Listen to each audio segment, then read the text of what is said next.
So hello student, welcome to the Shai classes. तो आ गई हूँ मैं आपके लिए एक और नई वीडियो लेकर हायर परचेज सिस्टम पे।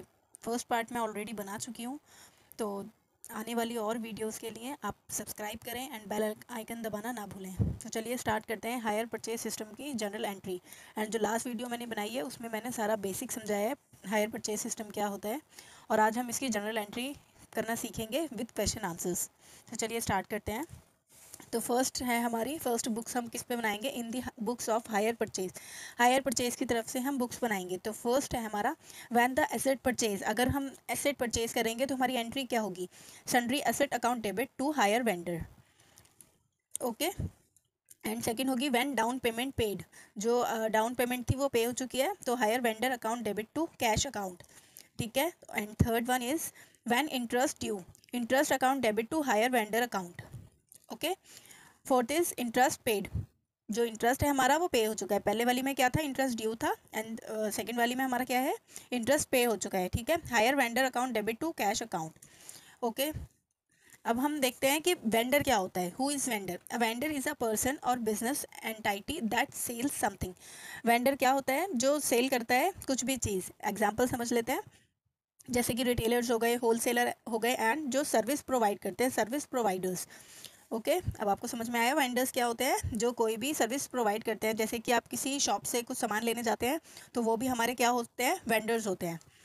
तो अब वेंडर्स की बुक देख लेते हैं। इन the books of higher vendors, जो वेंडर होगा उसे भी तो एंट्री करनी पड़ेगी, क्योंकि बिजनेस तो वो भी कर रहा है। तो चलिए देखते हैं। व्हेन एसेट सोल्ड, जो वेंडर ने एसेट सोल्ड करी है उसकी एंट्री क्या होगी, hire purchase account debit to asset account. ठीक है। सेकंड है व्हेन डाउन पेमेंट रिसीव, जो उसकी रुकी हुई पेमेंट होगी, जो डाउन पेमेंट थी वो क्या हो गई है, रिसीव हो गई है, तो क्या होगी, cash account debit to hire purchase account. And third is when interest due, जो इंटरेस्ट है उसका ड्यू था तो वो उसकी एंट्री होगी hire purchase account debit to interest account. And fourth is, एक सेकेंड मैं यहाँ पे एन लिखना भूल गई, लिख देती हूँ, लिख देते हैं यहाँ पर एन। व्हेन फर्स्ट इंटरेस्ट रिसीव, जो वेंडर है उसको क्या हुआ है, फर्स्ट इंटरेस्ट हमारा रिसीव हुआ है, तो उसकी एंट्री होगी cash account debit to hire purchase account. तो चलिए एग्जाम्पल से हम इसको समझते हैं। तो एग्जाम्पल है हमारा, mister A sold a machinery on hire purchase system to mister B. ठीक है। ए ने मशीनरी सोल्ड करी है बी को। The cash price of the machinery is ₹50,000। Mister B paid ₹5,000 as a down payment. ठीक है। जो उसका कैश प्राइस है वो 50,000 है, एंड डाउन पेमेंट कितने की हुई है, 5,000 की। And the remaining amount in 3 equal installment. उसने बोला बाकी की जो पेमेंट है वो इंस्टॉलमेंट में करेगा, 3 इक्वल इंस्टॉलमेंट में, विद 10% पर एनम इंटरेस्ट। उस पर क्या होगा, 10% पर एनम इंटरेस्ट भी लगेगा। Mister B paid whole amount prepaid the ledger. तो अब जो लेजर अकाउंट्स बनाएंगे हम, बाकी सब उसमें प्रिपेयर करेंगे। Depreciation charges by mister B 10% with WDV method. तो अब ये क्या कह रहा है, जो हमारी एसेट्स होती हैं उन पे क्या होता है, डेप्रिसिएशन लगता है। जैसे मशीनरी हो गई, लैंड हो गई, तो हम उस पर क्या करते हैं, डेप्रिसिएशन लगाते हैं। तो अगर डेप्रिसिएशन वाला चैप्टर आपको पूरा समझना है तो कमेंट करें, मैं उस पर भी एक वीडियो बना दूंगी। तो चलिए अब इसको आगे कंटिन्यू करते हैं, इसका सोल्यूशन देख लेते हैं। तो देखिए हमने ये आंसर लिख लिया है, जो क्वेश्चन का सोल्यूशन। तो स्टार्ट करते हैं। In the books of hire purchase, a higher vendor, मतलब ये जो है हम किसकी बुक्स बना रहे हैं, हायर परचेज की, और कौन बना रहा है, ए बना रहा है, मतलब हायर वेंडर बना रहा है।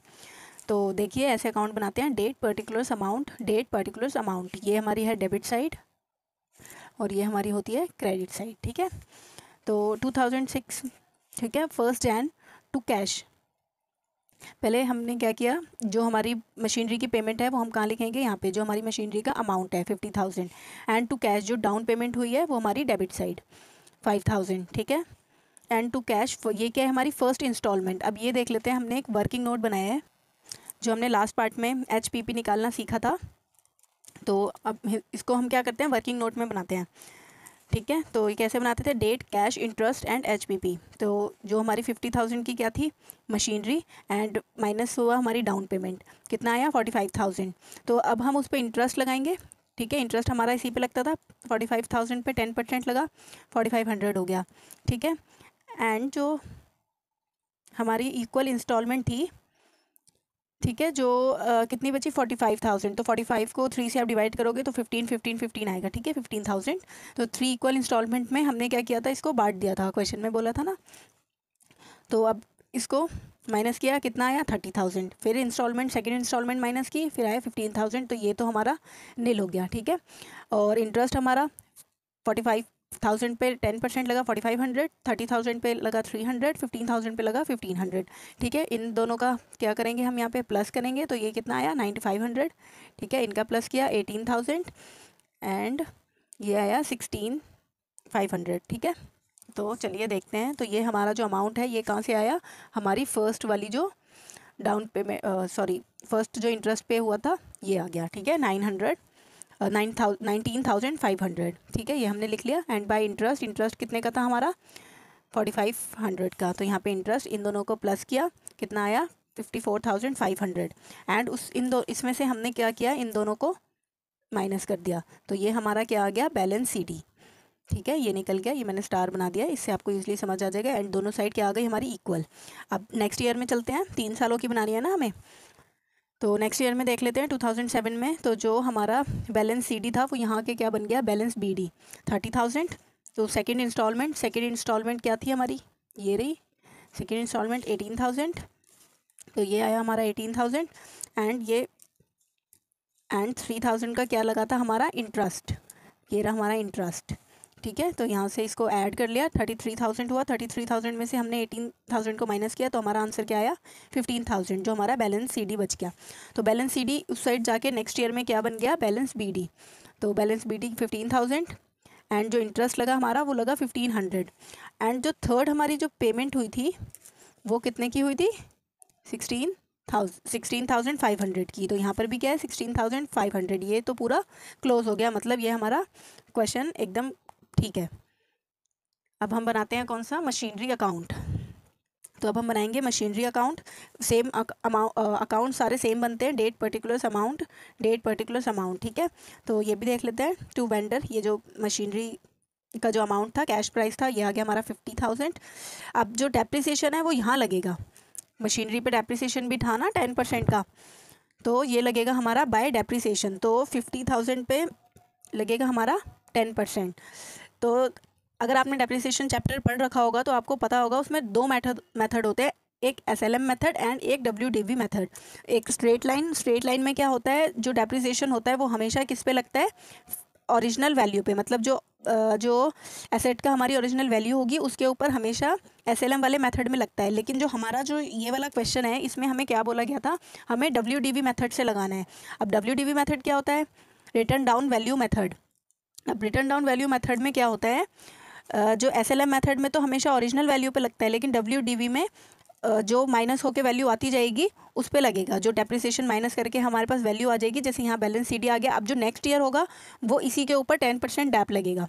तो देखते हैं, ये लग गया हमारा डेप्रिसिएशन 5,000 का एंड 50 में से 5,000 माइनस कर दिए तो आया हमारा 45,000, तो ये हमारा बैलेंस CD आ गया। अब ये नेक्स्ट ईयर जाके BD बनेगा, ठीक है, BD बन गया, 45,000 यहाँ पर आ गया एंड डैप हमेशा साल के एंड में लगता है, तो ये हमारा डेप्रिसिएशन फिर दोबारा हमारा 10% 45,000 पे लग गया 4,500, तो 45,000 में से इसको माइनस किया तो 40,500 आया, ठीक है। अब हमारा नेक्स्ट ईयर में फिर से बैलेंस CD क्या बन जाएगा बैलेंस BD, तो ये 40,500 एंड जो डेप्रिसिएशन लगा हमारा 50, ठीक है, 40,050 सॉरी,